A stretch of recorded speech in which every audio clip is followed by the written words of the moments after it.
de gloire, digne d'honneur et de louange. Toi qui tiens l'univers dans ta main, qui soutiens toutes choses par ta droite triomphante. À sa majesté, à sa majesté. Est-ce qu'il y a quelqu'un entre Dieu qui veut le dire? Est-ce qu'il y a quelqu'un entre Dieu qui veut attester de sa gloire, sa puissance? À toi l'honneur, à toi l'honneur. Amen, amen, amen, amen, amen.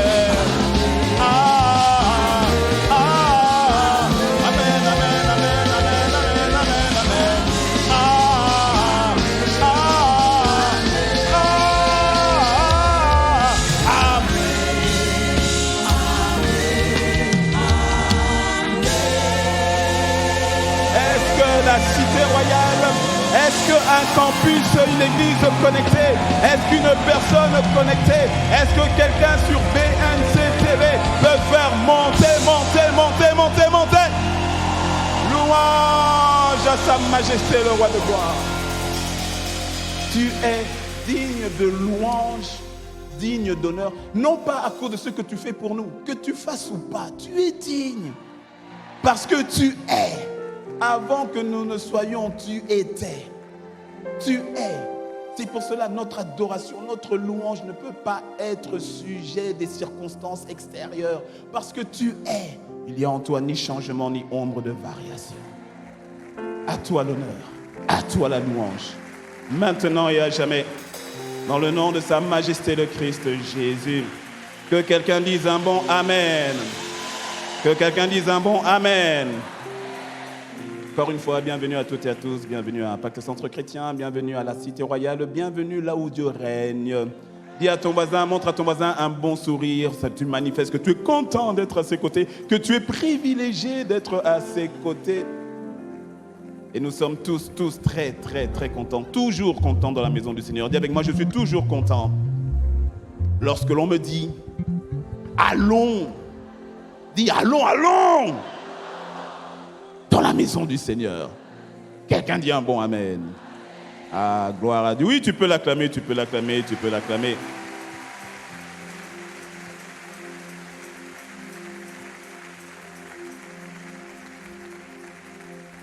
Donc, comme tu le vois, ce n'est pas l'apôtre Ivan qui est là. La lourde responsabilité de devoir parler de la part du Seigneur sur la chair du Père, c'est jamais un acquis, hein, je te promets, c'est jamais un acquis. Il y a toujours des papillons qui tournent dedans. Quelqu'un t'a dit, mais comment tu fais pour gérer les papillons? Tu ne tues pas les papillons, tu les fais voler ensemble. Tu apprends à les faire voler en harmonie. Mais tu sais, je ne prends jamais pour acquis le fait d'être là devant vous. Déjà, de par la responsabilité, tu as tellement de valeur devant le Seigneur que voilà, il ne faut pas venir parler du corbeau et du renard. Et c'est important. Mais surtout, tu vois, ceux qui moi, pourquoi je ne prends jamais pour acquis? Parce que c'est pas un acquis d'avoir un père qui propulse les fils comme ça, tu vois, qui est à l'aise. Allez, vas-y, allez, on te... Et c'est vraiment un don que le Seigneur nous a fait. En la personne de notre père spirituel, de l'apôtre Ivan Castano. Et voilà, tu as compris. Voilà, tu as compris. Fais monter au Seigneur pour son serviteur, pour sa servante, pour maman Maud, docteur Maud, la maman de plusieurs. Maman Maud est une énigme pour plusieurs d'entre nous. Je ne sais pas d'où elle tire l'énergie, l'onction, la créativité. I don't know. Mais comme on prend, nous aussi on prend. Vous avez vu son périple là? Aïe. En tout cas, on bénit le Seigneur vraiment pour les pères qu'il nous a donnés. C'est une grâce. Je te dis, ne jamais prendre pour un acquis. Et la grâce que tu honores, mais tu en as les bénéfices sur toi. Dis-moi un bon amen. Voilà. Bénis le Seigneur encore pour toute l'église, toutes les églises qui sont connectées. Pour BNC TV, alléluia. Gloire au Seigneur. Et avant de t'asseoir, salue 3 personnes que tu ne connais pas. Alors, saluer, c'est pas secouer la main de quelqu'un. Tu ne connais pas la personne. Donc, demande-lui son prénom et donne ton prénom. Voilà, 3 personnes. Vous connaissez tout le monde? La régie, j'ai besoin, c'est bon. La régie, j'ai besoin de vous parce que le casque a tendance à...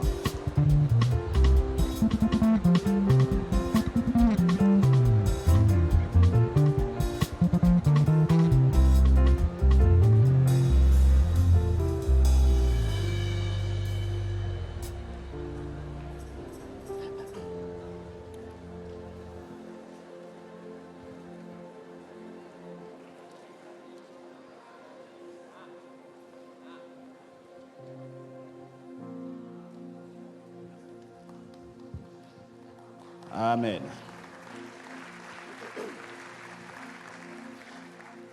Alors, juste avant, et avec la permission des parents, je voudrais te présenter. D'abord, si tu ne l'as pas fait, je vais prendre ma copie avec moi ici, puisque c'est mon livre de chevet déjà. Si tu ne l'as pas fait, vraiment la bataille de l'image. Dis à ton voisin, qui a lu le livre? Pose la question à ton voisin.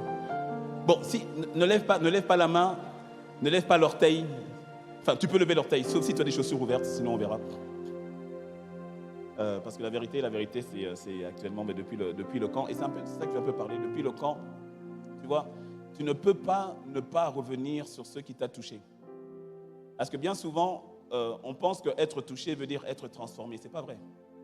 Quand tu es touché, mais tu n'es pas encore transformé. Quand tu es touché, ça veut dire que le Saint-Esprit vient de toucher un point te concernant qu'il veut maintenant transformer. Et beaucoup me disent, waouh, c'était fort, j'ai été touché. Oui, mais la suite, la transformation. Et la transformation va te demander d'être intentionnel. Dis-moi un bon amen.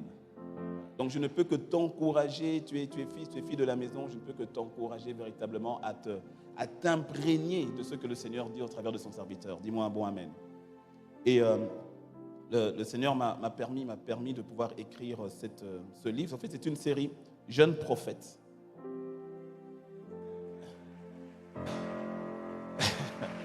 Tu sais, nous avons la grâce d'être dans une maison prophétique. Dis-moi un bon amen. Et la grâce que nous avons, c'est que nous sommes dans une maison prophétique qui a le manteau apostolique.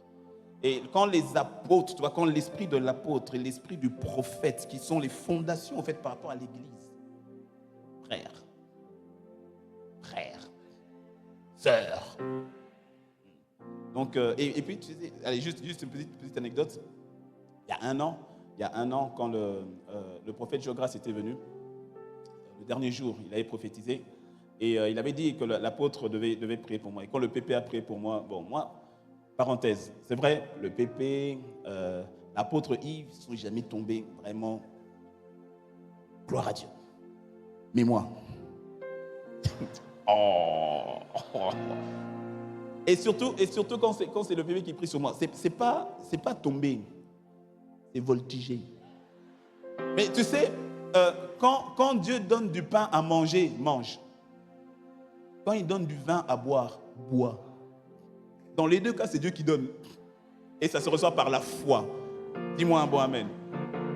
Et quand le bébé avait pris pour moi et mon épouse, pour pasteur Nadine, qu'on était bien à terre là, le prophète Jogras disait, pendant que vous êtes par terre, je vois 4 livres qui sont en train de sortir. Un livre d'une couverture rouge, couverture verte, couverture bleue et couverture dorée.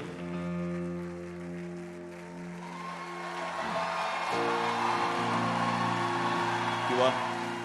Et pour la petite histoire, quand le Seigneur lui montre ça, je suis déjà en train d'écrire le livre et j'ai déjà fait les couvertures. Parce que lorsque j'écris, à un moment donné, j'ai besoin de faire la couverture. Bon, chacun a son fonctionnement. Mais quand je suis à mi-parcours, je demande toujours à mon graphiste de me faire la couverture parce que ça me motive pour continuer. Et j'avais déjà fait les 4 couvertures. Elles étaient déjà faites depuis le mois de mai. Et même mon épouse ne savait pas que j'avais déjà fait les couvertures. Parce que quand je me relève, je dis, tu sais, le Seigneur lui a montré les couvertures. Hein. Et puis il dit, quoi, tu as déjà fait les couvertures? Je dis, ah oui, j'ai oublié de te dire. Elle ne savait pas. Dis-moi un bon amen. Et le thème dedans, donc, c'est jeune prophète. Jeune prophète est ton appel. Jeune prophète est ton caractère, le cœur de Dieu. Jeune prophète est tes dons opérés avec le Saint-Esprit. Et puis, jeune prophète est ton ministère, servir pleinement le Seigneur.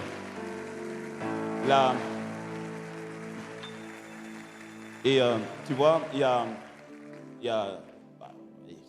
pas le message, mais c'est juste vraiment pour encourager. C'est vrai que je suis jeune prophète parce que c'est vrai. Le Seigneur m'a vraiment mis à cœur de parler à la jeunesse, mais au fait, ça s'adresse à tout le monde. Ça s'adresse à tout le monde, et même surtout aux bergers, aux pasteurs ou aux leaders qui ont souvent des manifestations particulières avec les jeunes, et beaucoup de jeunes, et moins jeunes, hein, pas que jeunes. En fait, les personnes qui ont des expériences compliquées, parfois bizarres, ils ne savent pas ce que c'est, qu'est-ce que ça veut dire, qu'est-ce qu'il en est. À Cotonou, au Bénin, là où je suis pasteur superviseur, c'était il y a déjà 10 ans, c'était en 2000, ça a commencé en 2014, 2015. On a eu énormément de situations de la sorte, et ça m'a poussé à aller chercher Dieu autrement. Parce que quand tu as des jeunes qui viennent et qui ne savent pas ce qui leur arrive, j'ai une sœur qui dit, pasteur, je suis folle. Je dis, pourquoi tu dis ça? Elle dit, je suis folle. Et elle pleure, je suis folle. Je dis, mais non, arrête, t'es pas folle. Elle dit, mais quand je vais vous dire, vous allez dire que je suis folle. Je dis, mais non, toi aussi. Elle dit, pasteur, j'entends les pensées des gens. Non, t'es pas folle. T'es pas folle. Ils m'ont tellement challengé à l'époque, et ça m'a poussé à aller vraiment chercher Dieu autrement et différemment. Et je me rappelle, c'était ici, d'ailleurs, c'était avec les jeunes. On avait eu un temps en septembre 2024, je crois. Ah ouais, septembre 2024. Et c'est là où j'ai eu vraiment la conviction qu'il fallait écrire. Ouais, c'était à ce moment-là, quand le Saint-Esprit est venu, il nous a mélangés. Il nous avait mélangés.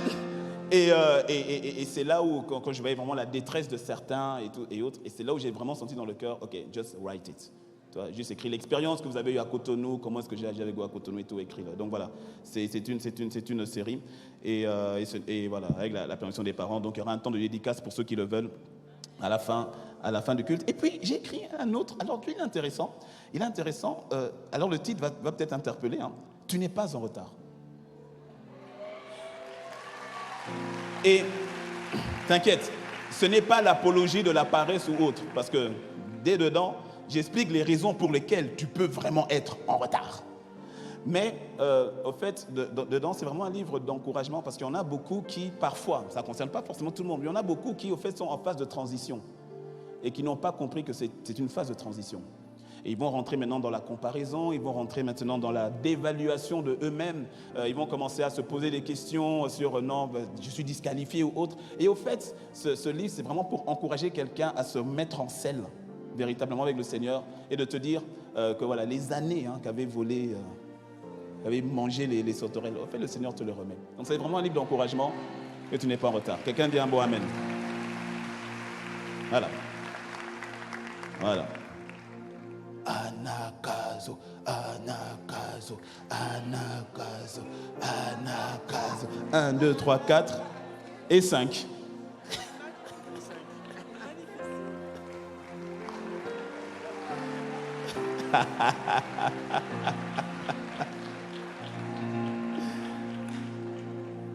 Ok, tu peux prendre place. Alors pour le temps qui m'est imparti,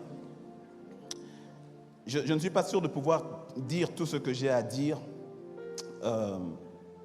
mais que le Saint-Esprit dise ce qui doit être dit pour le temps qui m'est imparti. Le Seigneur a parlé, l'Esprit a parlé au travers de son serviteur, au travers de notre pasteur, dans cette saison. Et ce n'est même pas seulement cette année, mais c'est dans cette saison. Et que là, c'est vraiment la dimension de briller.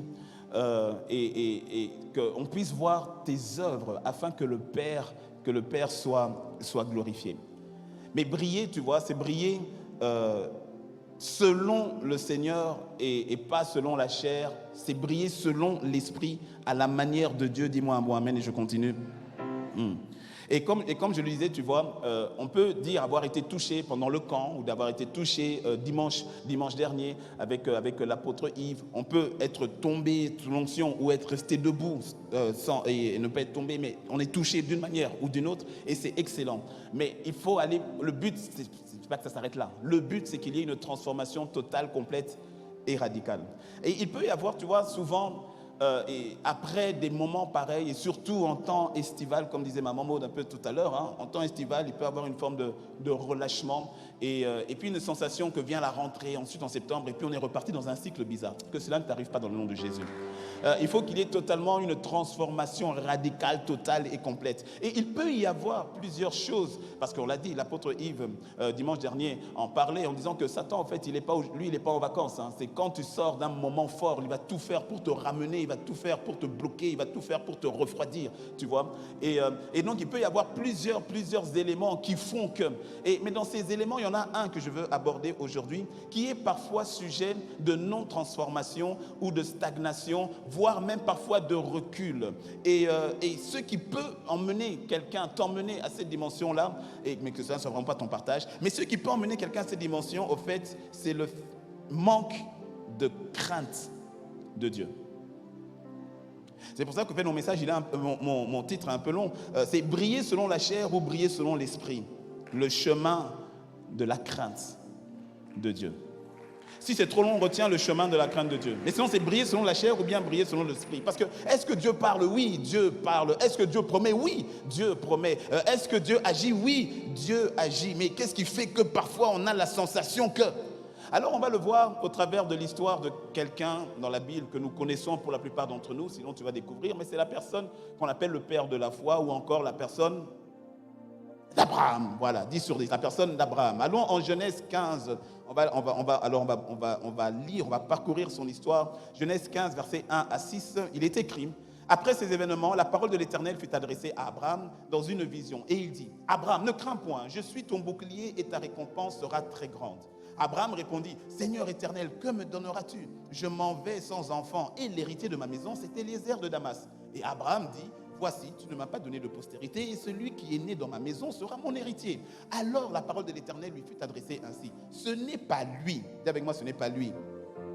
Ce n'est pas lui qui sera ton héritier, mais c'est celui qui sortira de tes entrailles qui sera ton héritier. Et après l'avoir conduit dehors, il dit: regarde vers le ciel et compte les étoiles si tu peux les compter. Et il lui dit: telle sera ta postérité. Le verset 6, très important: Abraham eut confiance en l'Éternel qui le lui imputa à justice. Donc Dieu va faire une promesse à Abraham en disant: tu auras une postérité, cette postérité sortira de toi. Il voulait se rabattre sur Éléazar. Dieu dit: non, ce n'est pas Éléazar ta postérité est en toi et elle sortira de toi. Et je veux encourager quelqu'un qui voulait se rabattre sur un Éléazar. Je te dis que non, ce n'est pas Éléazar. C'est ce que Dieu a dit en toi qu'il fera. C'est ce qu'il t'avait dit, ce qu'il t'avait montré, c'est ça qu'il va faire. Dis-moi un bon amen.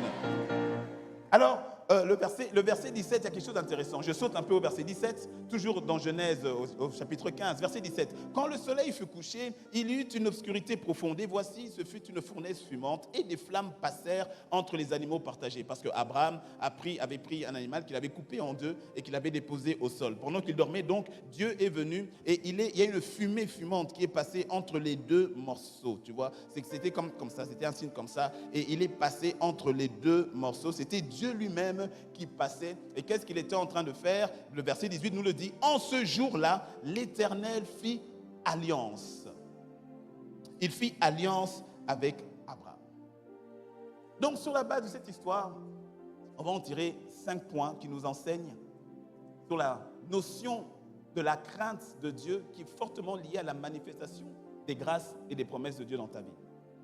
Premièrement, la crainte de Dieu vient de la connaissance révélée de Dieu. Alors, quand on parle de la crainte de Dieu, on ne parle pas de la peur de Dieu. Parce qu'il y a quelqu'un qui est déjà parti dans un genre en disant: oui, mais l'amour de Dieu bannit la crainte. On te parle de la crainte de Dieu, pas la crainte, la peur. La crainte de Dieu consiste donc à révérer, à honorer Dieu pour qui il est. Mais tu vas le comprendre dans quelques instants. Regarde maintenant, sautons dans Genèse 16. On va rester dans Genèse 16, versets 1 à 2. Sarai, femme d'Abraham, ne lui avait point donné d'enfant. Elle avait une servante égyptienne nommée Agar. Et Sarai dit à Abraham: voici, l'Éternel m'a rendu stérile. Viens, je te prie, vers ma servante. Peut-être aurai-je par elle des enfants.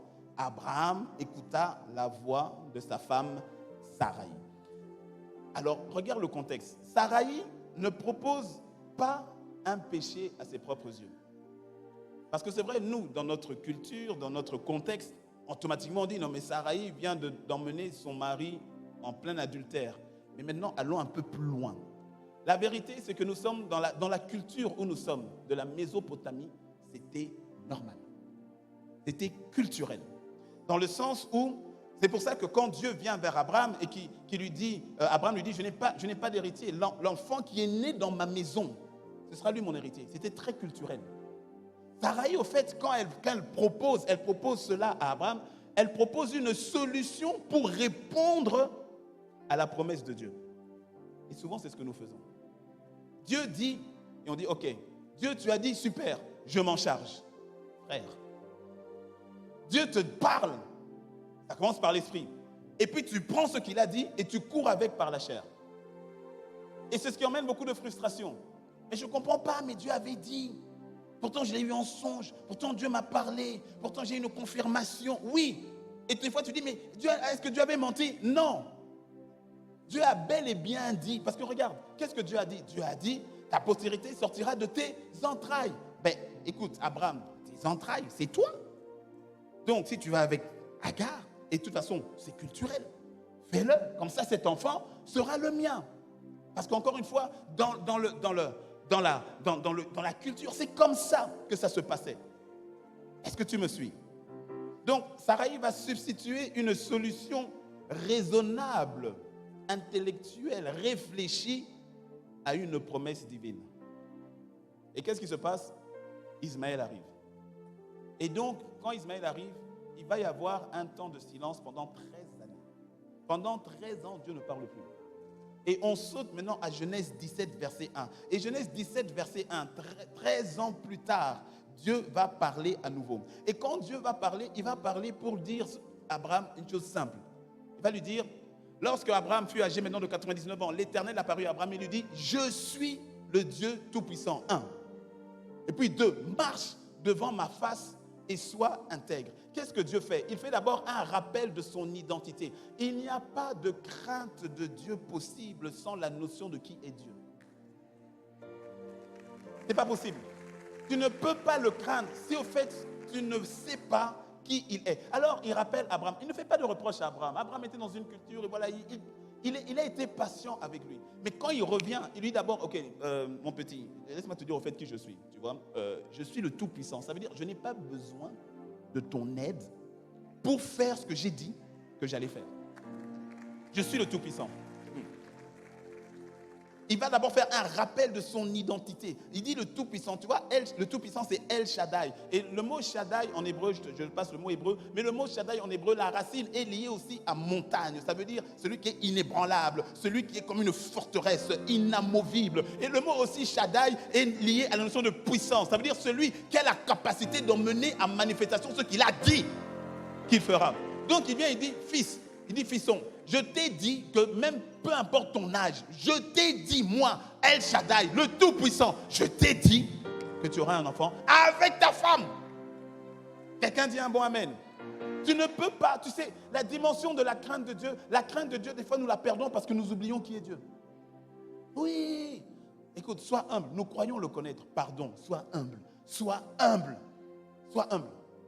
Paul, l'apôtre Paul, quand tu vois l'avancée de l'apôtre Paul, la manière dont il se présente, d'abord Paul doit défendre d'abord que oui, lui aussi il a été appelé apôtre, il n'est pas moindre que les autres. Et puis après il dit bon, au fait je suis le dernier des apôtres. Et puis après quand tu avances, il dit bon, au fait je suis vraiment comme un avorton. Et puis après quand il avance, il dit non, au fait je suis même pire que les pécheurs, le dernier des pécheurs. Il dit hey, Paul, qu'est-ce qui s'est passé? Paul, grandissant dans la connaissance de Dieu, commence à voir aussi minable qu'il est. Je ne sais pas, mais frère, quand tu grandis un tantinet soit peu avec Dieu, même pour prendre le micro et commencer à parler de Dieu, tu te sens, tu as le syndrome de l'imposteur. Et pour cela, je vais toujours la prière, Seigneur, que je n'ai pas à parler de toi, pardon, parle au travers de moi.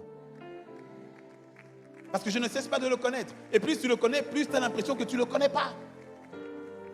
Plus tu as l'impression de dire, mais je vais dire quoi? Hey, tu as déjà vu le soleil? Ou bien, tu as vu le soleil au moins une fois, non? Bientôt en prison depuis. Tu as déjà vu le soleil? Le soleil, tu sais à combien de kilomètres se trouve le soleil? 150 millions de kilomètres de soleil. Hein? Pour que la lumière du soleil nous parvienne à la vitesse de la lumière, il faut 8 minutes. La vitesse de la lumière, tu sais c'est comment la vitesse de la lumière? 300 000 kilomètres à la seconde. Ça veut dire depuis que je parle là, la vitesse de la lumière, on a fait le tour de la Terre, je ne sais pas combien de fois. Il faut 8 minutes pour que la lumière du soleil nous atteigne. Si tu devais aller en avion sur le soleil, avec un avion non-stop, tu sais combien de temps il te faudrait? Ce n'est pas 3 semaines, hein? 31 années. Non-stop. Il y a certains ici, depuis qu'on a fait le voyage, je n'étais pas encore là. 31 ans pour atteindre le soleil. Et bien sûr, tu ne pourras pas l'atteindre. 31 ans non-stop. Bon, maintenant, pose la question à ton voisin. Pose-lui, tu connais Proxima Centauri? Tu connais Proxima Centauri? Proxima Centauri, elle existe, hein?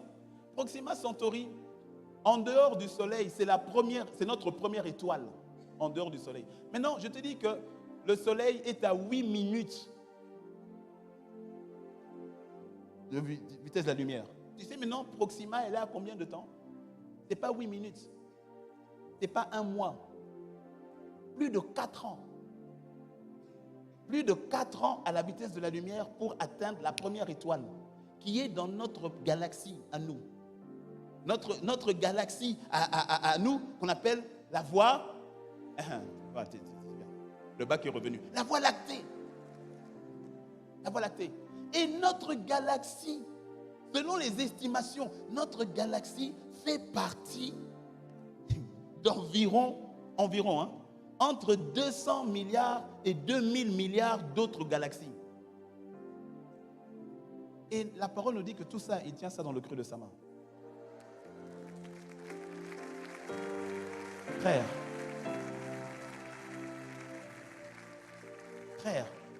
des fois, c'est pour ça que, tu vois, quand tu lis les psaumes, et tu vois comment David et les psalmistes, souvent, ont tendance à parler de la nature, et en parlant que de la terre, d'ailleurs. Ça t'emmène à beaucoup d'humilité. On croit le connaître. Des fois, la nature simplement t'emmène à véritablement t'humilier devant la grandeur de notre Dieu. Dis-moi un bon amen.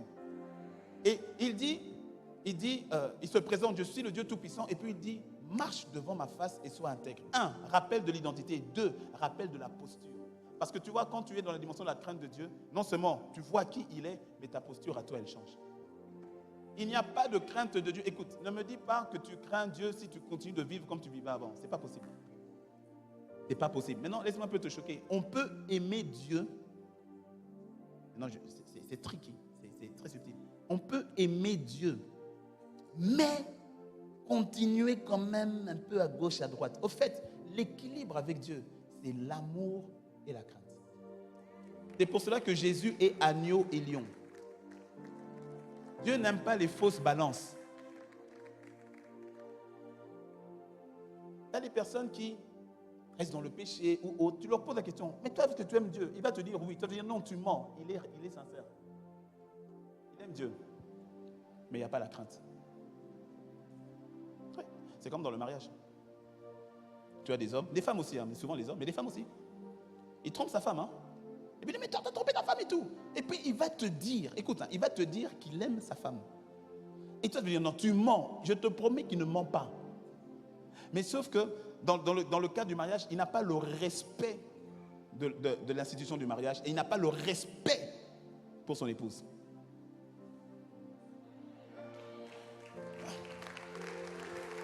La dimension de la crainte de Dieu. Aimer Dieu, oui. Et le craindre, ce n'est pas l'un sans l'autre. En fait, laisse-moi le dire autrement. Il n'y a pas, parce que les deux, en fait, ce n'est pas l'un sans l'autre. Les deux sont attachés. En fait, tu ne peux pas dire aimer Dieu sans le craindre. Sinon, ça veut dire que celui que tu aimes, ce n'est pas Dieu. C'est une image de Dieu que tu t'es faite. Au fait, beaucoup de personnes, quand ils disent qu'ils aiment Dieu, quand je dis qu'il ne ment pas, il ne ment pas selon sa perspective. Parce qu'il aime l'image du Dieu qu'il s'est fait. Mais il n'a jamais pris le temps d'aimer Dieu, c'est-à-dire de le connaître et de l'aimer lui. Donc, il y a une image du veau d'or. Parce que lorsque le veau d'or dans le désert a été fait, quand Aaron a appelé le peuple, Aaron va dire, voici Yahweh, l'Éternel. Et quand tu regardes Yahweh là, c'est Yahweh, il parle de Dieu qui vous a fait sortir du pays d'Égypte. Et quand le peuple vient, le veau d'or là, dans leur tête, c'est Dieu. C'est Dieu. Je te dis, tu sais, cette marche avec Dieu, elle demande tellement d'humilité. Frère, je sais, bon, je crois qu'il y a quelqu'un ici qui sait de quoi je parle. Ça demande tellement d'humilité. Tu crois le connaître, tu ne le connais pas. Tu ne le connais pas. C'est pour ça, quand on entend le pépé, on entend de soupir, de crier à Dieu, le cœur de Dieu, frère, mais c'est parce qu'on le connaît pas. L'apôtre Mohamed l'a si bien expliqué. Quand il a dit, mais qu'est-ce que tu veux voir de moi? C'est quoi exactement? Parce que même quand tu dis que tu as vu Dieu, ce n'est pas forcément Dieu que tu as vu, c'est une représentation qui s'est faite pour que tu puisses le voir. Donc dès ce moment-là, ce n'est plus lui, dans ce qu'il est totalement. Frère, ça nous emmène à l'humilité. Il y a un pasteur qui s'est retrouvé en prison, et un de ses amis pasteurs est allé le voir.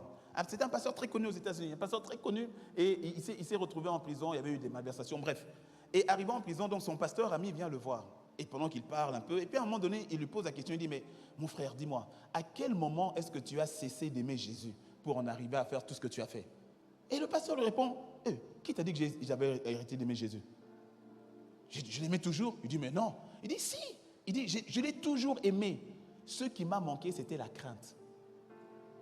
C'était la crainte. Et comme je viens de te le dire, quand aimer Dieu sans la crainte de Dieu, c'est aimer une face, même pas une facette de Dieu, une image de Dieu qu'on s'est faite.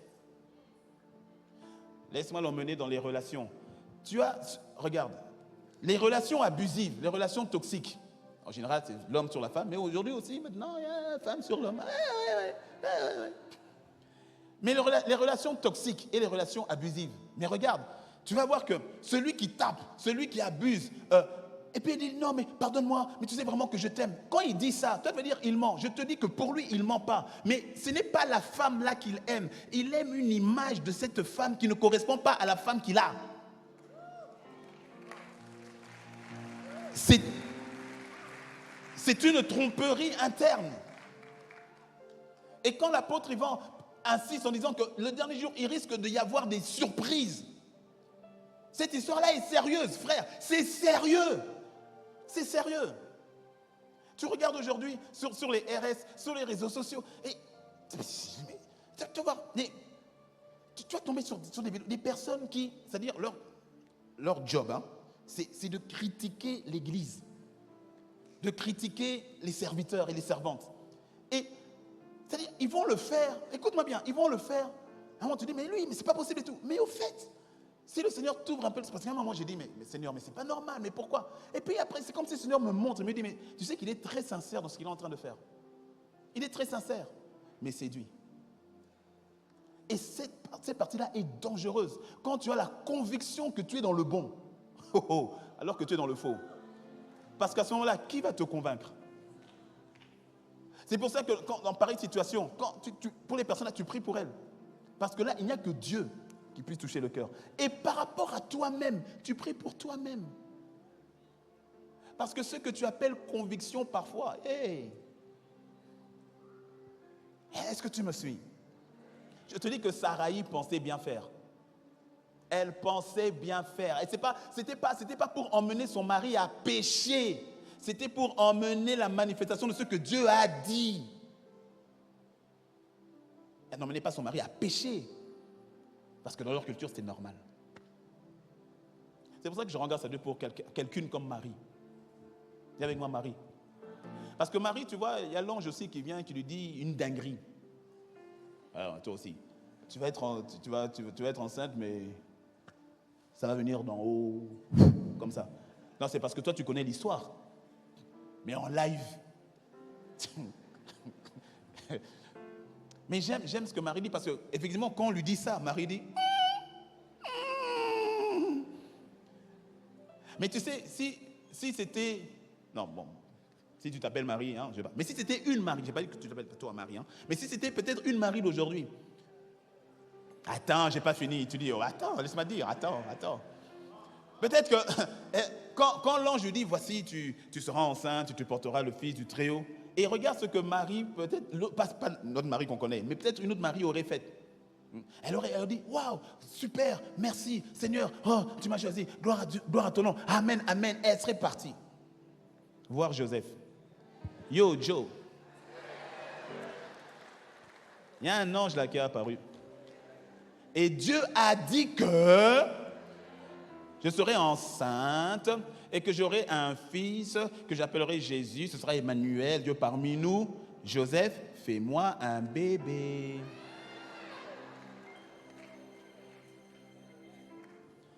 Elle a le bébé, elle appelle Jésus. Et puis 30 ans plus tard, à un mariage, il n'y a plus de vin. Et puis elle dit, ils n'ont plus de vin. Alors, son Jésus là. Et elle dit, je sais, tu me blagues. Venez, faites tout ce qu'il vous dira. Et puis tu as son Jésus. Tu as les serviteurs qui arrivent. Il les regarde. Et puis il dit, maman, qu'est-ce qui ne va pas? Elle dit, fais le miracle. De quoi tu parles? Et puis cette Marie-là aurait dit, mais le Seigneur m'avait parlé, mais il m'a menti. Non. Non. Non. Il n'y a pas de crainte de Dieu véritable sans rencontre, intimité avec lui. C'est ce qui manquait à Abraham. Dieu lui a dit, Dieu n'a pas menti. Mais il a dit, ok, ce que tu as dit, on va t'aider un peu. Et Ismaël est arrivé. Ce qui m'amène au deuxième point. Le renouvellement de l'intelligence est donc indispensable pour marcher ou manifester la crainte de Dieu. Regarde, le passage que nous connaissons par rapport au renouvellement de l'intelligence se trouve dans Romains 12 au verset 2. Ne vous conformez pas au siècle présent, mais soyez transformés par le renouvellement de votre intelligence afin, dis avec moi, afin que vous discerniez quelle est la volonté de Dieu, ce qui est bon, ce qui est agréable et ce qui est parfait. C'est intéressant parce que tu vois, il y a une séquence et parfois nous ne voyons pas cette séquence. Regarde, il est dit, laissez-vous donc, soyez transformés par le renouvellement de votre intelligence, c'est-à-dire, laisse le renouvellement de ton intelligence te transformer afin que tu discernes. Or, bien souvent, qu'est-ce que nous faisons? Nous voulons discerner la volonté de Dieu en sautant la transformation du renouvellement de l'intelligence. Ce qui fait que même quand Dieu nous parle ou même quand nous pensons avoir capté, si nous ne sommes pas d'abord renouvelés au-dedans de nous, même ce que Dieu nous dit, la vérité, on ne comprend pas. Parce que nous n'avons pas laissé le temps à la transformation. C'est pour ça que je t'ai dit, quand tu es touché, c'est bien, tu es touché, tu n'es pas encore transformé. Parce que c'est une invitation du Seigneur dans le secret à revenir sur ce qui t'a touché pour être transformé et comprendre enfin ce qu'il t'avait dit. Beaucoup, écoute, beaucoup, nous n'avons pas compris ce que, nous n'avons parfois même pas compris ce qui nous a touchés.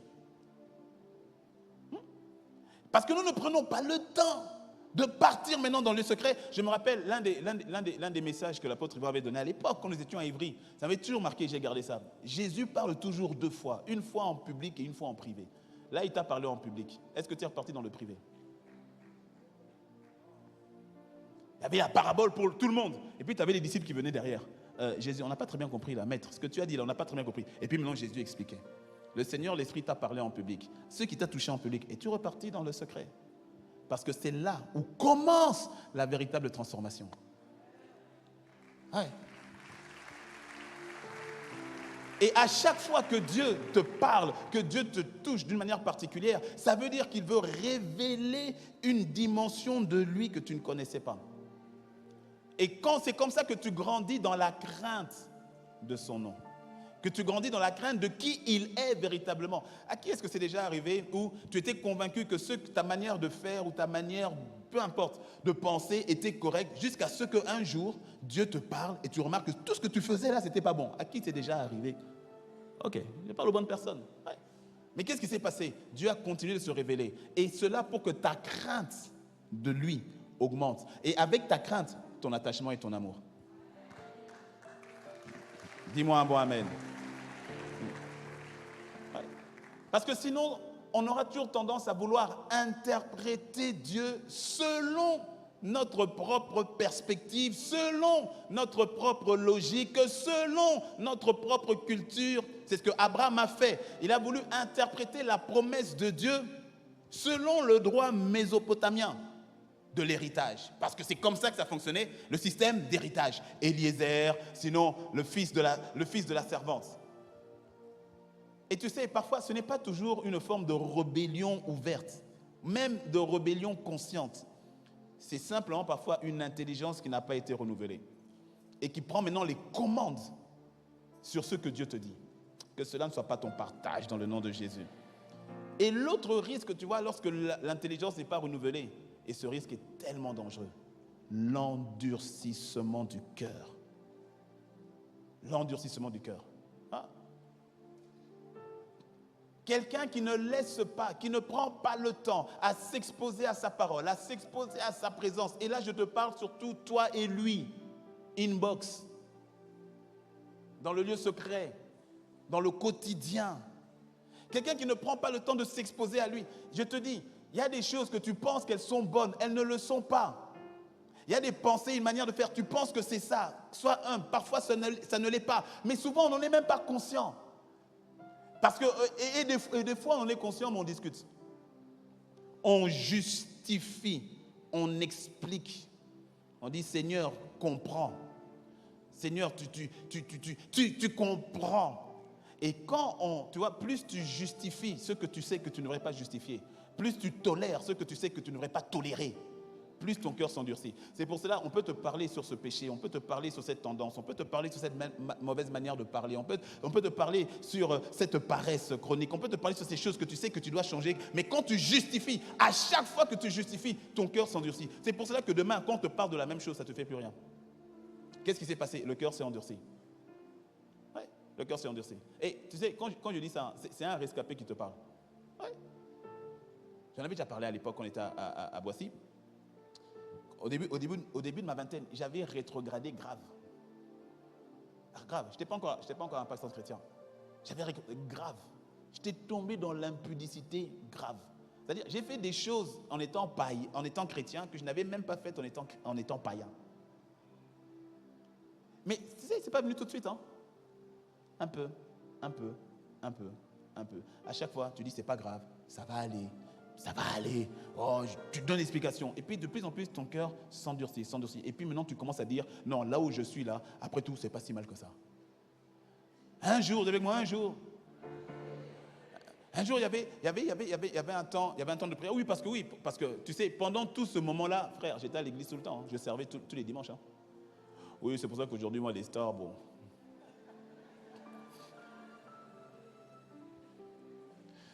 Ouais, je l'ai fait. Donc, je servais tous les temps. J'étais le pianiste principal. Et écoute-moi bien, quand je jouais au piano, l'onction descendait. Ah oui. Ah oui, quand j'exhortais, les gens étaient bénis. Ah oui. C'est l'onction, c'est un équipement. Et tu n'as pas vu qu'il y a aussi des flics qui sont, des policiers, pardon, qui ont une tenue, mais à l'intérieur, ils sont ripoux. Mais quand il te dit arrête-toi, tu vas t'arrêter. Il a la tenue. Est-ce que tu me suis? Et un jour, il y avait un temps, c'était un temps de prière simple. Et puis je crois qu'on a dit à la chorale de passer devant. Ben moi, j'ai passé devant. Donc il y avait la louange. Donc moi, je suis passé devant. Et avec une attitude, parce que tu vois, quand le cœur s'endurcit, hein, tu commences à... Ah non, l'histoire du cœur là. C'est-à-dire que tu commences à vouloir même tester Dieu, entre guillemets. Tu dis, mais depuis que je suis là, je ne suis pas frappé. Depuis que je suis là, les choses avancent. Mes études avancent. Donc, est-ce que cette histoire de Dieu là... Et je me souviens ce jour-là, je suis là debout. Et le chant, je me rappelle le chant qui était lancé, c'était Tu es mon Dieu, sois loué. Jéhovah Nissi, Jéhovah, sois loué. Tu es mon Dieu, sois loué. J'ai jamais vu ça. J'avais jamais expérimenté ça. J'ai senti une main sur mon épaule qui m'a fait. Mon genou est tombé. Je ne vais pas le faire parce que ça m'avait fait mal. Je suis tombé sur le genou. Je vais le faire au ralenti. Je suis tombé sur le genou. Et puis j'ai senti mon deuxième genou. Et j'ai senti une main qui a pris ma tête au sol. Et j'entends la voix. Qui crois-tu être? Tu te prends pour qui devant Dieu? Hein? frère. Non, tu n'as pas besoin d'arriver jusque-là. Ah ben non. Mais tu sais quoi? Je me suis relevé. Non, ça m'a fait peur. Mais je n'ai pas changé. L'endurcissement de cœur. Oh. Seigneur, délivre quelqu'un. Alors que je parle, que le Seigneur, l'Esprit. Élève la voix en esprit juste un instant. Matokebre katani mo sabra shatabre katania kobrana ikose aikatabre shatabrika atate mabro ata nia kase mabra kata. Juste quelques secondes, 30 secondes. Nanama eke tabra naï caché brakata nia sabre kete shabra aeke tebre baba braka sauté mabra naïka shatania. Père, étends ta main, fais grâce, miséricorde, que cet esprit katané atabre kate shabra soit brisé, katabre katoniache makoto brose ketania koma ete brahaika shabre na iketa broke na ikesa mabre shakatenia kabre sate. Seigneur, fais-le dans ta grâce et dans ta miséricorde. Dans ta grâce et dans ta miséricorde. Frère, n'endurcis pas ton cœur. Sœur, n'endurcis pas. N'endurcis pas. C'est un chemin qui est dangereux. Et Satan le sait très bien. Il le sait très bien. Il le sait. Je n'ai pas pris d'en parler, mais je n'ai pas le temps d'y aller. Mais dans Hébreux 6, tu vois, dans Hébreux 6, écoute Seigneur, ok, on y va. Dans Hébreux 6, est-ce que vous pouvez m'aider à la régie? Hébreux 6, je crois que c'est le verset 10, je ne me trompe pas. Hébreux 6, Abre Kostani, Shabra Naikose, Breka Hantani, Kabro Sekete, Mete Eka Tani, Shabre Kosi Kete. Non, verset 4. Hébreux 6, verset 4. Braba Shekete Bre Aha. Hébreux 6, verset 4.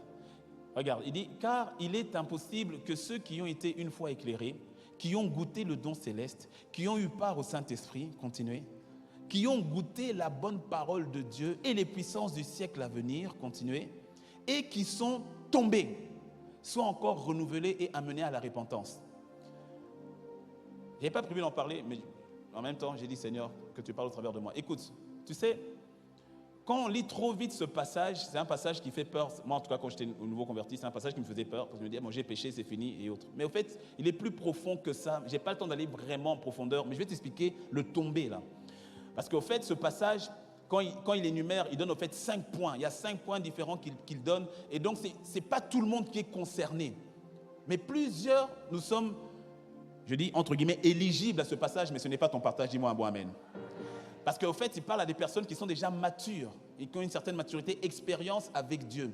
Mais ce qu'il est en train de dire, est-ce qu'ils sont tombés? Le tombé là, c'est pas le tombé de j'ai péché et je suis tombé. C'est pas ça. C'est le mot grec, pardon, je l'ai plus en tête, mais sa signification c'est ce mot tomber, c'est le chemin. C'est pas un chemin, c'est comme un pont, un paraclet ou paraclet. Non, pas paraclet. Bon, c'est pas grave. Mais c'est comme un pont qui a des petites barrières comme cela. Le mot grec, ce qu'il veut dire, c'est comme un pont qui a des petites barrières. Et le tomber, ce n'est pas tomber dans le chemin.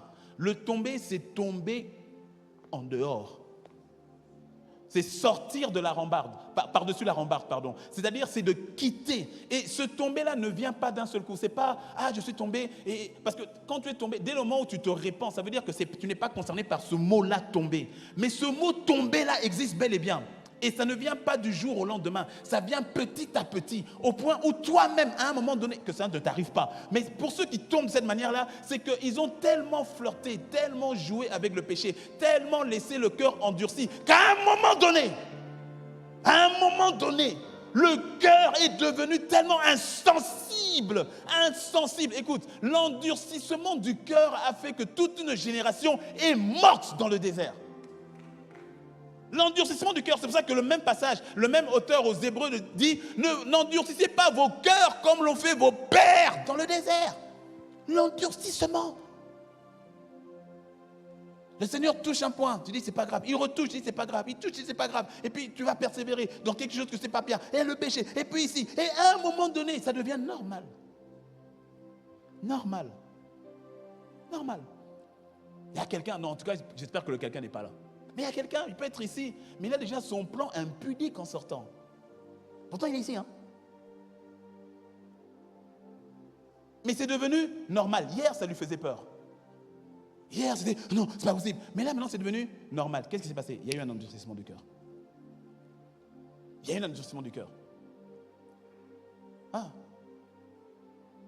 Le cœur. Le cœur.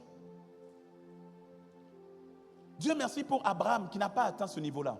Parce que quand Dieu vient, et j'atterris, quand Dieu vient et qu'il lui parle, dès ce moment-là, quand il dit, 1, je suis le Dieu Tout-Puissant, 2, marche devant ma face, c'est-à-dire ne va pas à gauche, ne va pas à droite, marche devant moi, et pas devant mon dos, devant ma face, c'est-à-dire aie l'attitude de me regarder moi.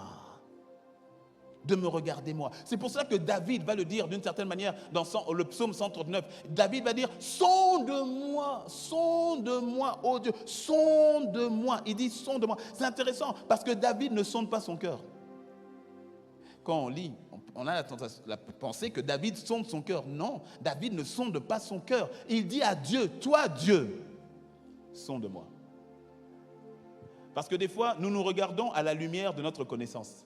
Nous nous jaugeons à la lumière, nous nous sondons à la lumière de notre connaissance. Il dit, non.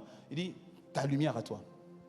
Toi, sonde-moi, c'est-à-dire toi, parle-moi. Toi, révèle-moi. Toi, montre-moi. Montre-moi l'orgueil. Montre-moi l'orgueil. Montre-moi, Seigneur, plus profond, c'est-à-dire les motivations de ce que je fais. Pourquoi je fais, pour qui je fais, en quoi je fais.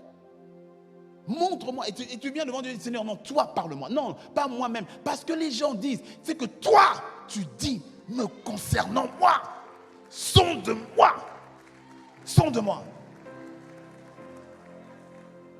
C'est pour cela quand tu as été touché, bien souvent ça va t'emmener à aller chercher Dieu. Tu dis non, papa, pardon, parle-moi toi. C'est pour ça Jean-Baptiste va le dire de cette manière. On pense que Jean-Baptiste dit il faut que je diminue et que lui il croisse. C'est pas ce qu'il a dit. Il n'a pas dit il faut que je diminue et qu'il croisse. Il a dit il faut qu'il croisse et que je diminue. Pourquoi? Sinon tu risques de diminuer à la connaissance de ce que tu penses diminuer. Laisse-le croître, il va te faire diminuer. Laisse-le croître. Laisse-le croître. Sonde-moi, oh Dieu. Il dit, toi, sonde-moi. Toi, vois exactement ce qu'il en est. Parce que beaucoup, c'est aujourd'hui, c'est bon, je pense que, je crois que, frère, c'est pas de je pense et je crois, c'est que dit Dieu. Que dit Dieu? Non, je pense qu'on devrait faire ceci. Je crois que Dieu, je crois que la parole, je pense, à mon avis, frère. Que dit sa parole? Que dit sa parole? La dimension de la crainte. La dimension de la crainte. Dans la crainte de Dieu, ce n'est pas ce que toi tu penses, ni même la vérité, c'est ni même ce que toi tu veux. Parce que tu sais, il y a une dimension de soumission qui n'est pas de la soumission. On est soumis tant que ça va dans le sens que l'on veut. Mais dès que ça va dans l'autre sens, d'ailleurs j'ai beaucoup parlé des maris, c'est comme ça aussi pour beaucoup d'épouses. Mon mari, ah non, mon mari il est magnifique. Oh mon mari, c'est tant que ton mari va dans ton sens. Dès que ton mari dit non, tu dis pourquoi non? Ah non, mais pourquoi? Mais moi je veux aussi, mais non. Mais pourquoi? Mais je ne suis pas d'accord, mais non. Oh, mais tout à l'heure il y avait beaucoup d'amens quand j'ai parlé des hommes. Et là j'entends aucun amen. Moi les femmes, c'est quel esprit ça? Ouais. Ah les hommes, ah mais... Non. On dit être, craindre Dieu, le respecter, être soumis, tant qu'il va dans le sens que nous pensons être le bon sens. Mais dès qu'il dit non, c'est pas par là. Pourquoi non, Seigneur, mais je ne comprends pas. Et tu vois, c'est ce qu'Abraham a fait. Abraham, il a obéi directement. Quand maintenant Dieu va lui dire, et c'est là où j'atterris, quand Dieu va lui dire, il va lui dire, prends ton fils, ton unique, celui que tu aimes, Isaac. J'aime bien parce qu'il précise. Hein. Là, on est dans Genèse 22. Il précise parce que peut-être qu'Abraham allait partir dans le désert chercher Ismaël. Donc Dieu est bien précis. Il dit, prends ton fils, ton unique, celui que tu aimes. Au cas où tu te poses encore la question, je parle de Isaac. Et puis il dit, va, prends-le. Va l'emmener sur l'autel pour me l'offrir. Pour me l'offrir. Ah. Et regarde, tu vois, Abraham, obéissance immédiate. Ça, c'est l'attitude de quelqu'un qui craint Dieu. Obéissance immédiate, pas de délai, pas de négociation intérieure prolongée. D'ailleurs, quand tu lis les Écritures au ralenti, j'aime bien lire au ralenti, tu vas voir que on ne voit même pas qu'il en ait parlé à Sarah. Hein. On dit, du bon matin, il se leva, il est parti. Je pense, c'est pas écrit, mais je pense. Là, je dis je pense à là-bas, sur la lumière des Écritures. Ne dis pas, ouais, mais t'as dit que je pense à... Attends. Ah, on voit nulle part qu'il ait parlé à maman Maud. Oh, il n'a pas parlé à Sarah. Oui, ça, voilà, docteur Maud dit que Sarah n'allait pas accepter. Et c'est une mère qui parle. Oui, elle n'allait pas accepter. Donc, il a géré directement. De bon matin, il a pris, il a dit, petit, on y va. Allez, on est parti. Obéissance immédiate, sans trop de réflexion. Parce que le temps même de la réflexion peut devenir le temps où l'intelligence humaine reprend le dessus. Ouais. Et quand je dis ça, je me le suis écrit parce que je savais que quelqu'un allait penser ça. Donc, je le ressens maintenant. Quand je dis ça à quelqu'un qui dit, mais on a un cerveau, non? Donc, ça veut dire qu'on ne peut pas réfléchir. C'est pour ça que, bon, pas toi, mais quelqu'un qui pense comme ça, tu vois, c'est pour ça que sa vie est banale. Je peux le dire ou pas? Ouais. Non, c'est pour ça que sa vie est banale. Parce que si tu vois Dieu, si ton Dieu, parce que je ne sais pas si on a le même Dieu à ce moment-là, mais si ton Dieu se limite aux 10% de ton cerveau, lui qui a créé les 90% restants, franchement, on a un problème. Franchement, on a un problème. Qu'est-ce qu'on a dit Romains 12? Le renouvellement de quoi? De ton intelligence. Ton intelligence doit être soumise à sa parole. Ton intelligence doit se soumettre à ce qu'il dit. Ne viens pas avec ton intelligence pour jauger ce que Dieu te dit. Laisse ton intelligence être transformée, bousillée, complètement chamboulée, mixée par ce qu'il dit. Utilise ton intelligence pour lui, pas pour le jauger. Tu vas le juger quoi? Je t'ai parlé de Proxima, Santoria, j'ai oublié même le nom de l'étoile là. Comment tu vas le jauger? Il a agi directement, prompto, rapidement. Ah, quand Dieu te donne une instruction, écoute, ne tergiverse pas trop. Parce que d'autres, tu tergiverses jusqu'à tu ne fais plus. Regarde aussi ce qu'il a fait. Il a obéi. C'est ça la dimension de la crainte de Dieu. Il a obéi, même quand il ne comprenait pas. Abraham ne reçoit aucune explication, juste une instruction. Va, fais. Et Abraham va et il fait. La crainte de Dieu ne dépend pas de ta compréhension du pourquoi. Parce que bien souvent, nous voulons obéir à condition de tout comprendre. Et c'est pour ça que beaucoup sont toujours au même point mort. Non mais parlons bien. Attends, Dieu est qui pour te donner des explications s'il ne veut pas t'en donner? Pour te dire, c'est quoi? Non, toi là, tu es qui pour que Dieu se sente obligé de t'expliquer? Même nous les parents, des fois tu vas dire à l'enfant, fais ça. Il dit, maman, pourquoi? J'ai dit, fais. Je ne vais pas t'expliquer toujours tous les tenants et aboutissants, mais parce que papa t'aime, maman t'aime, tu sais que ceux qui te disent de faire, ce n'est pas contre toi. C'est pas contre toi. Mais tu fais. Dis-moi un bon amen. Ouais. Et d'ailleurs, tu vois, écoute, quand je dis ça, tu dis amen, ouais, ok, si Dieu me dit et tout. Et tu sais, Dieu parfois il passe par ton autorité. Parfois Dieu va passer par une autorité qu'il a mise sur ta vie. Et parfois, l'autorité va te dire fais. Non. Pourquoi? C'est-à-dire, je veux comprendre, mais contrairement, écoute, fais-moi confiance. Ce que je te dis de faire là, fais-le. Non, moi, je ne sais pas, je ne comprends pas. Et c'est ça le problème. Maman, tu me donnes? Bon, écoute.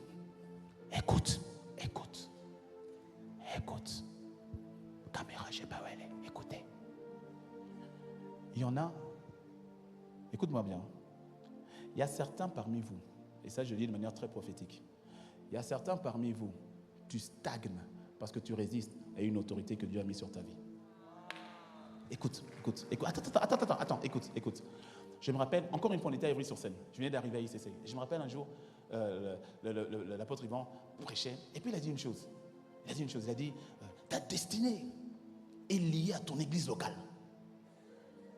Ta destinée est liée à ton église locale. Moi, du bout de la salle à Ivry-sur-Seine, j'ai dit, non. Il commence à ma destinée est liée à l'église locale. Moi, ma destinée, elle est liée à Jésus. Il dit quoi, monsieur non. Mais au plus profond de moi, je dis, je crois qu'il y a quelque chose que je n'ai pas bien compris. Alors tu sais, c'est ça, l'humilité, c'est quoi? Quand tu n'as pas trop bien compris, tu sais ce que tu fais? Tu prends, tu mets sur une étagère. Quand tu grandiras, tu atteindras. J'ai mis sur une étagère. J'ai dit, bon, je ne rejette pas parce que je sens dans mon esprit qu'il y a quelque chose que je n'ai pas compris. Mais là où je suis, là, présentement, je ne comprends pas. Aujourd'hui, frère, ta destinée est liée à ton église locale. Ouais. Et je vais t'expliquer. Parce que tu vois, je te saute tout. Après, le Seigneur, dans sa grâce, a commencé à m'expliquer. Mais je vais t'expliquer. Parce que tu vois, beaucoup pensent qu'ils sont le corps de Christ. Personne ici n'est le corps à lui tout seul. Nous sommes tous membres du corps. Mon petit doigt ici est lié à mon cerveau qui lui dit fais ça. Dis-moi un mot amen. Mais mon petit doigt ne pourrait pas le faire sans la main. La destinée du petit doigt est liée à la main. Si ma main était coupée, plus de petit doigt.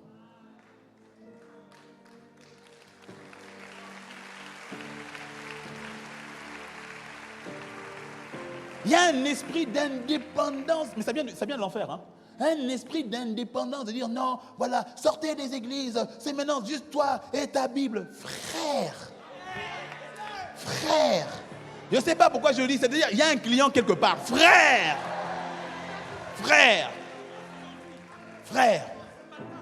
c'est un mensonge qui vient du puits de l'enfer. Ouais.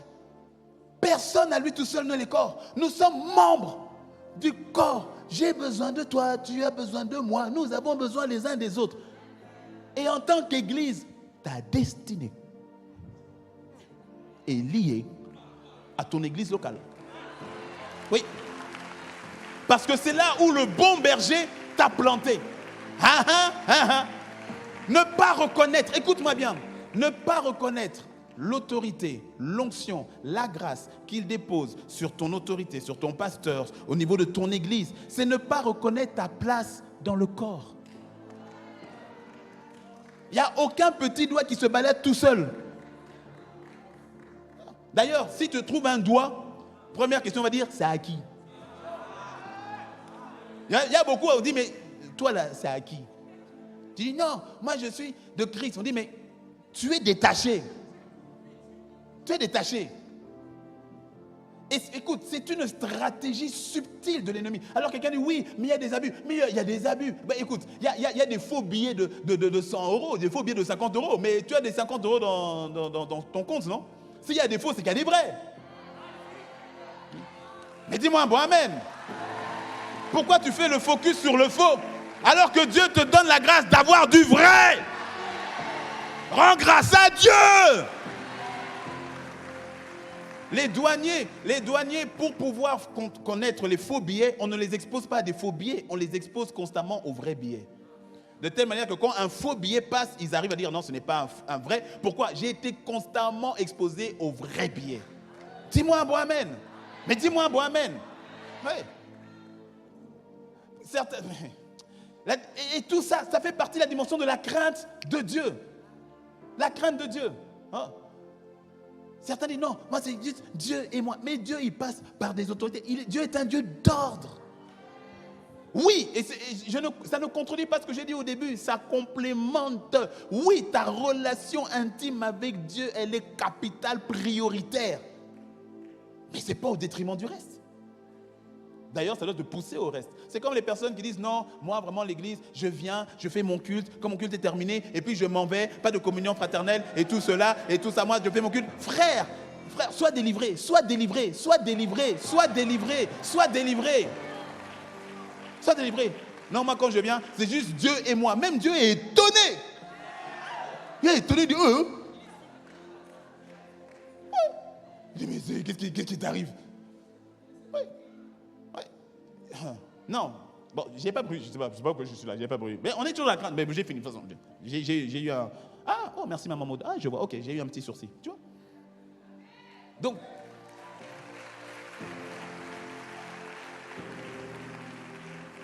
Non, mais dis-moi un bon amen. La dimension de la crainte. Ouais. Dieu voit... Écoute, il y a certaines choses que Dieu va te dire directement et certaines choses qu'il va te dire au travers d'une autorité, au travers d'un parent, au travers d'un manager, ouais, au travers d'une autorité. Hein. Et il voit aussi comment tu réagis par rapport à ça. Oh. Ouais. Laisse-moi le dire autrement. Tu vois, si réellement tu as confiance en Dieu, alors tu fais confiance à Dieu pour les autorités qu'il t'a données. Ah mais oui. Et je fais confiance à Dieu dans la sagesse qu'il peut donner à mes autorités pour une instruction pour laquelle moi je ne suis pas d'accord. Oui. Dis-moi un bon amen. Dis-moi un bon amen. Ouais. Tu as fait ton plan, ton projet, tu es dans une direction. Et puis tu reçois un coup de fil. Mais comment ça se passe ton truc? Non, voilà, je suis en train de faire ci, ça. Il dit, non, je ne pense pas que... Je perçois que là, ce n'est pas la bonne direction. Frère, arrête-toi d'abord. Oui, arrête-toi d'abord. Voilà. Et qui va dire, ah oui, mais non, mais ça veut dire quoi? Ah, mais ce sont les gens qui maintenant contrôlent ma vie. Tu n'es pas spirituel. Tu es charnel. Tu es charnel. C'est-à-dire que tu n'arrives pas à discerner l'Esprit de Dieu. Tu n'arrives pas à discerner l'Esprit de Dieu. Carnal, tu es encore charnel. Que tu grandisses.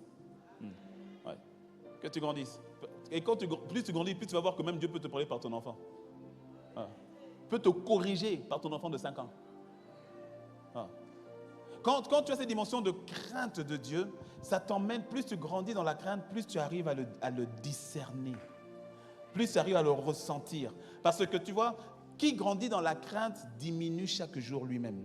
Qui grandit dans la crainte de Dieu s'efface chaque jour lui-même et laisse la place à Dieu. Et plus tu grandis dans la crainte, je te dis, tes yeux s'ouvrent de plus en plus. Tu commences à apprécier, et ça va te choquer, tu commences à apprécier pas seulement les hommes, tu apprécies même la nature. Ouais.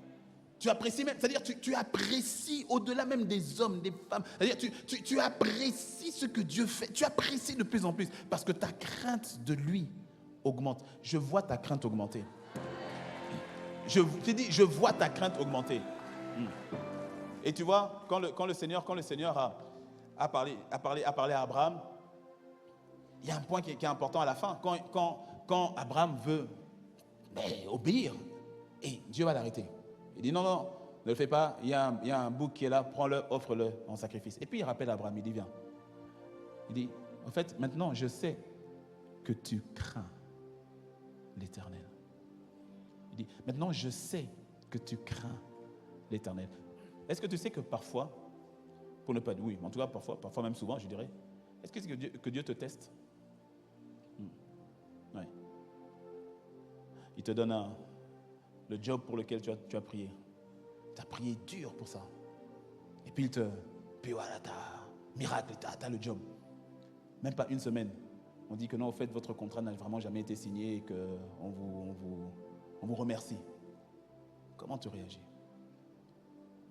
Comment tu réagis derrière? Est-ce que tu arrives à dire, ah Seigneur, je suis déçu de toi, hein? Non, certains le disent. Ah Seigneur, tu m'as déçu. Ouf. Comment tu peux dire ça?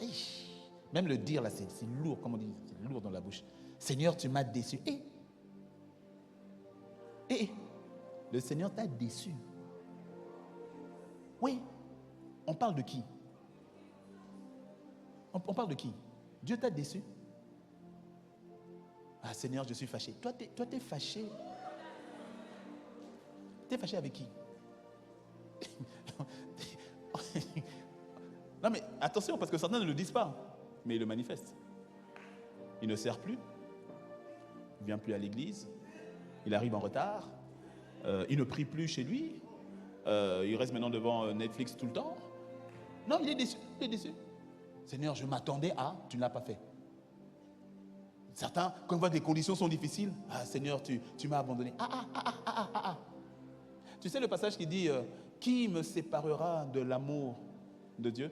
Tu sais, ce passage, ça ne veut pas dire qui va m'empêcher d'aimer Dieu. Non, hein. Parce que souvent, en tout cas moi je le comprenais dans ce sens-là. C'est-à-dire qui va m'empêcher d'aimer Dieu? C'est pas ça. C'est qu'est-ce qui empêchera Dieu de m'aimer?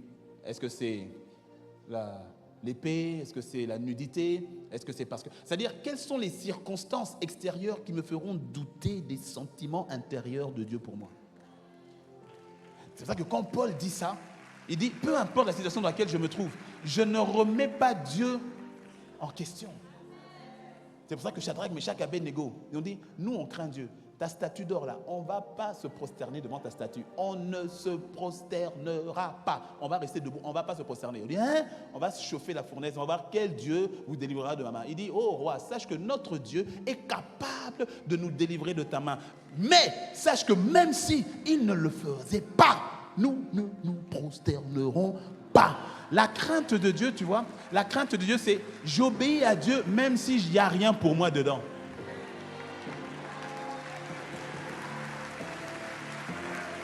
Même s'il n'y a rien pour moi dedans. C'est pour cela que Dieu a fait avec Abraham une alliance, pas un contrat. Un contrat est basé sur ce qui est à mon avantage. Je regarde quelles sont les clauses pour moi et je sécurise cela. Et donc le contrat est très vite, il y a les clauses de rupture de contrat et tout ça. Donc je vois ce qui m'avantage et c'est la notion du contrat. Avec Dieu, c'est une alliance. Une alliance, c'est sur la relation. Une alliance veut dire que je décide d'être un allié. Je me donne. La nouvelle alliance, Jésus s'est donné pour nous. Et parce que tu es dans l'alliance, toi aussi, tu te donnes. Beaucoup ont une relation contrat avec Dieu. Qu'est-ce que tu me donnes? Qu'est-ce que j'y gagne? Quel est mon avantage? Ok, si j'obéis, qu'est-ce que cela va avoir pour moi? Dis-moi, quels sont mes avantages? Beaucoup ont une relation avec Dieu de contrat. Beaucoup, hein, ils ne s'en rendent pas compte. Ce n'est pas alliance, c'est contrat. Et dès qu'il y a une clause de ton contrat qui ne correspond pas, tu dis, Seigneur, je suis déçu, alors je ne comprends pas. Alors là, tant que tu n'as pas fait, moi je ne fais pas. Ça, c'est le contrat. L'alliance, je me donne. Le contrat, tu ne donnes pas, tu prends. L'alliance, tu te donnes. Jésus s'est donné. Nouvelle alliance. Et dans cette alliance, nous aussi, nous nous donnons. C'est une alliance. C'est une alliance. Rentre dans la dimension de l'alliance au travers de la crainte de Dieu. Rentre dans la dimension de cette alliance. C'est-à-dire, l'alliance, ne regarde pas seulement à ce que lui, il dit qu'il te donne. Parce que la vérité, c'est qu'il a déjà tout donné. À toi maintenant, réponds. Donne-toi. Donne-toi. Dans une dimension de crainte et d'amour. Je dis, les deux sont liés. Plus tu l'aimes, plus tu le crains. Plus tu le crains, plus tu l'aimes. Plus tu grandis dans l'amour, plus tu grandis dans la crainte. Je parle de l'amour véritable. Plus tu grandis dans la crainte, plus tu grandis dans l'amour. Plus tu vois à quel point il est magnifique, glorieux. Et que ce grand Dieu t'a aimé. Tu dis, oh Seigneur, mais comment? Et plus tu l'aimes, plus il se révèle. Plus il se révèle, tu dis, hey, Seigneur, mais tu es tellement grand. Les deux vont ensemble. Que tu grandisses dans la crainte de Dieu, que tu grandisses dans la dimension de crainte, que le Seigneur t'emmène dans cette dimension-là. Oh, est-ce que quelqu'un peut élever la voix juste quelques instants? Et qu'il y a quelqu'un aussi qui doit soupirer dans le Seigneur, sonde-moi complètement, totalement. Je veux grandir dans la dimension de la crainte de ton nom. Non pas selon moi, non pas selon ma lumière, non pas selon ma compréhension, non pas selon mon intelligence, mais par ta lumière à toi. C'est pour cela, comme David pouvait le dire, je ne viens pas me sonder devant toi, mais je te demande, oh Seigneur, fais-le cette semaine, fais-le dès maintenant, Seigneur, et que tu emmènes mon frère, que tu emmènes ma soeur, que tu m'emmènes moi, emmène-nous tous dans cette dimension d'humilité devant toi, de dire, oh Seigneur, sonde-moi. Parce que des fois, nous ne sommes pas conscients. Des fois, nous ne savons pas. Des fois, nous croyons bien faire. Des fois, nous faisons les choses avec une bonne motivation. Mais ce n'est pas pour autant que cela est à ta manière, à toi. Alors, nous venons humblement devant toi. Nous venons humblement devant toi. En disant, Seigneur, par ta lumière,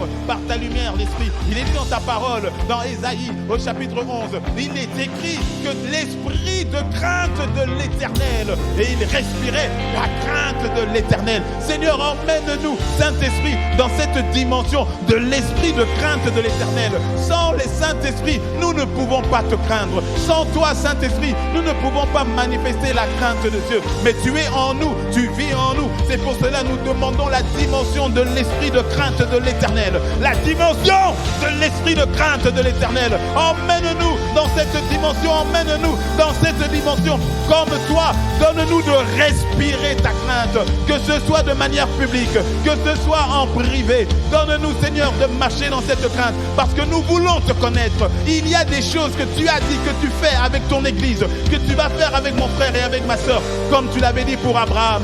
Mais c'est lorsque celui-ci a manifesté la dimension de la crainte, tu as dit, maintenant je le jure sur moi-même. Pourtant tu avais déjà parlé, pourtant tu avais déjà promis, mais lorsque il a agi, qu'il a montré la dimension de la crainte, alors tu as dit, maintenant je le jure sur moi-même. Et tu as rajouté que tu lui donnais la porte de ses ennemis. Seigneur, emmène-nous dans la dimension de crainte, avant d'aller même parler par rapport au diable, par rapport à Satan. Ramène-nous, Seigneur, dans la dimension de la crainte de ton nom. Ramène-nous dans la dimension de la crainte de ton nom, de marcher. Oh Seigneur, illumine les yeux de nos cœurs, là où tu as vu des veaux d'or. Parfois nous avons des veaux d'or conscients, mais parfois nous en avons qui sont inconscients. En cette saison où tu nous appelles à briller, personne ne veut être une étoile filante, personne ne veut briller comme une étoile filante, mais nous sommes devant toi et nous reconnaissons que ce n'est pas un acquis. Nous reconnaissons que ce n'est pas un acquis. Même lorsque nous avons la bonne volonté, parfois nous nous trompons. Même lorsque nous avons la bonne volonté, parfois nous nous séduisons. Oh, alors il y a quelqu'un qui fait un stop,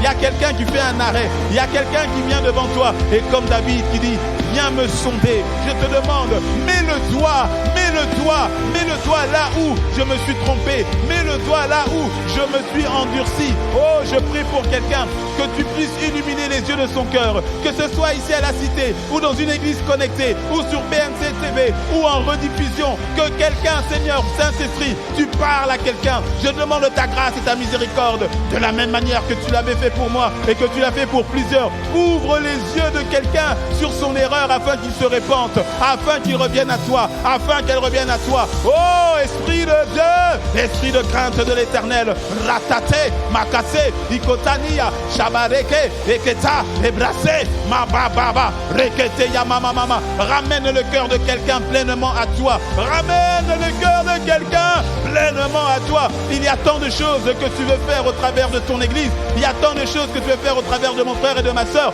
Fais-nous grâce de demeurer dans la dimension de crainte, la crainte de ton nom. T'aimer, oui, te craindre, oui. Ma brécha, les deux vont de pair, racoter, parce que tu es agneau et tu es lion. C'est la maturité spirituelle. Emmène-nous, Seigneur, dans cette dimension. Emmène-nous, Seigneur, dans cette dimension. Est-ce que tu peux encore prier 2 minutes? Encore 2 minutes. Laisse le Seigneur, l'Esprit, manifester ce qu'il veut manifester. Laisse le Seigneur, l'Esprit, mettre le doigt là il veut mettre le doigt. Laisse le Seigneur, l'Esprit, mettre sa lumière là il veut mettre sa lumière. Shabare, ketere, shabare, ketere, yibre, bacheke.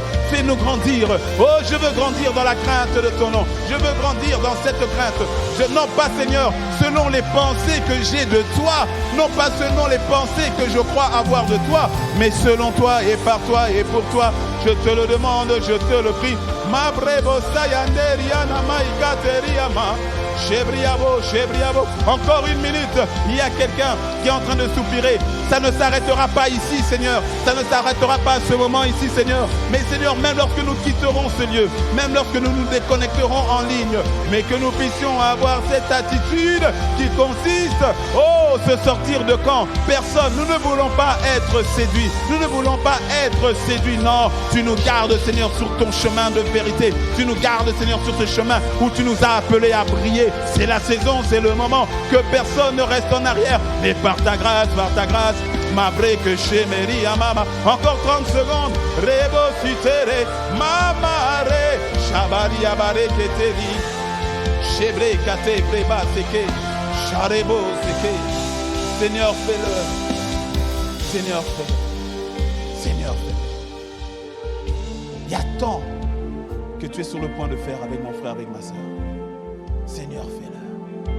La crainte de ton nom. La crainte de ton nom. Nous donner pleinement dans l'alliance que tu as faite avec nous. Shabareke kabre masé kebre bashabaria. Mabre ketenia. Je sens de dire à quelqu'un, tu sais, combien même Dieu t'a appelé et Dieu t'a appelé. Laisse-moi te dire, Dieu avait appelé Moïse et l'a envoyé vers Pharaon. Mais la nuit de son envoi, la Bible dit, c'est la Bible qui dit que l'Éternel survint sur Moïse pour le faire mourir. Pourquoi? Parce que Dieu s'est donné à lui, mais lui ne s'était pas donné pleinement selon l'alliance qui disait circoncision. Et à cause de cette incirconcision, la chair, Dieu a failli en terminer avec Moïse qu'il venait d'envoyer en mission. Tu as la dimension de l'alliance. Dieu regarde à l'alliance. C'est la dimension de l'alliance. Il n'y a pas d'alliance sans crainte de Dieu. Rentre pleinement dans la dimension de l'alliance.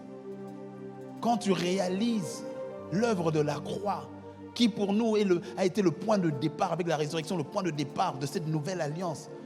Mais quel respect est-ce que nous devons avoir pour l'œuvre de la croix? Ouh, Chabra, Seigneur, pardonne-nous. Pardonne-nous à chaque fois que nous avons minimisé.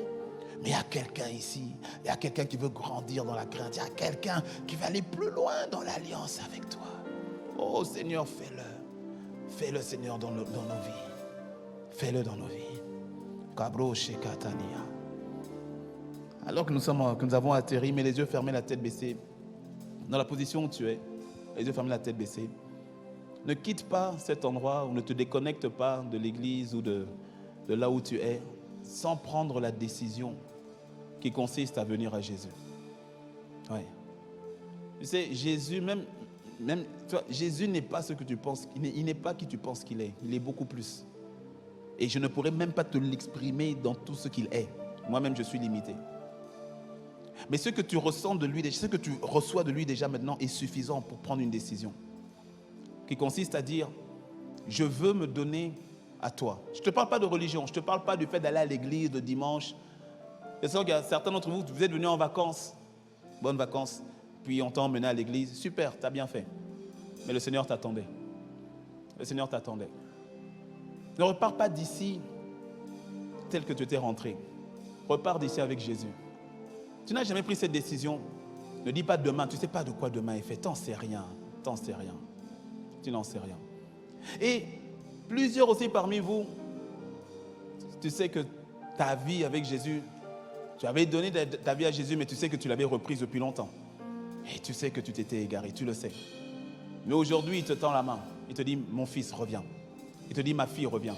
Et par les compassions de Christ, lorsque tu entends sa parole, n'endurcis pas ton cœur. N'endurcis pas, je te promets, ça n'en vaut pas la peine. Parce que tu sais, il y en a certains qui, juste pour avoir endurci une fois de plus, en sont arrivés à ne plus jamais être touchés à nouveau. Tu ne sais pas de quoi demain est fait. Tu ne sais pas.